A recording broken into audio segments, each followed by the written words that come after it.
Okay. Yeah, then when I said screenshot, you can screenshot it because I kind of messed up there. Well, I didn't mess up. My device is messed up, or the internet messed up. I didn't do anything wrong. No, whatever. It was totally a mess up.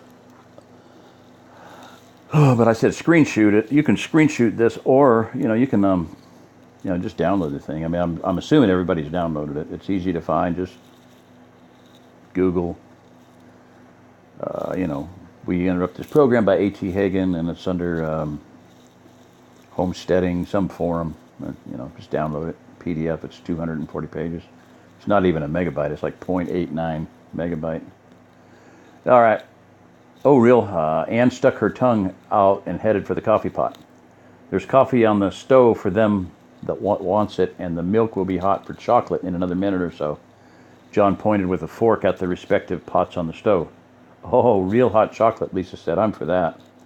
When everyone had filled their cups, John took the waffles out of the oven and set them on the table as Luke put the ham down. Looking around, John said to Melinda, "Go and wake your grandpa up and ask him if he feels well enough to come to breakfast. I haven't heard him stir all morning." "Yes, sir," his daughter said and left the room. A moment later, they could hear the muffled knock on his door.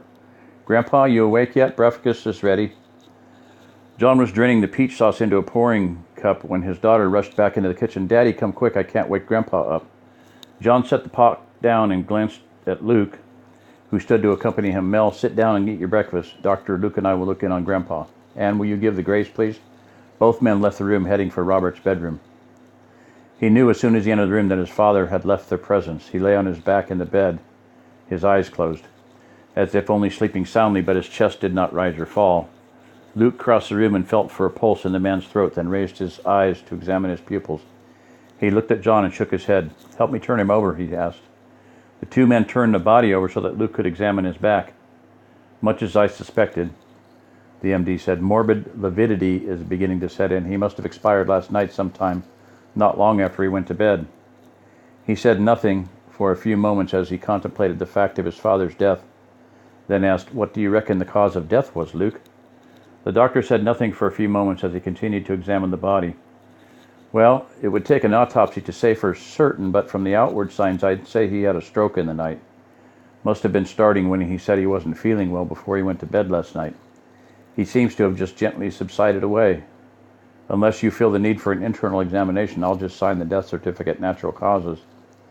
A muffled choke from the door caused the men to turn around, where they found Anne and Melinda looking on with Lisa and Heather peering in from behind.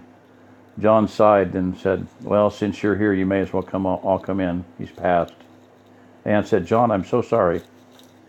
The other females nodded in agreement. Melinda looked very pale. "It's for the best, I suppose," her father said. "It's the way he wanted to go, quick and final. He really hated the way Mom went with the tubes and surgeries and all. I think he must have known his time was near yesterday, and it would be just like him not to say anything until it was too late to stop it." He bent over and pulled the sheet up and covered his father's face. "No use us all standing around here. Let's go back and eat our breakfast before it gets cold." Melinda stared at the still form underneath the white cotton. "Daddy, I don't think I can eat."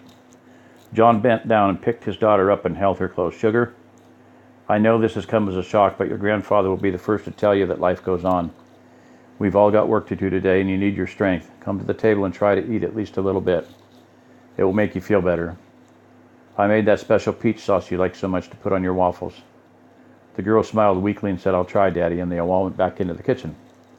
It was a somber meal, but everyone ate, though it took a little urging from the parents. When it was over, Anne said she and the girls would tend to the cleanup so that John could do what he needed to be done about his father. John picked up his coffee and went out on the front porch, where white frost still lay thick in the shade of the house. A moment later, Luke joined him.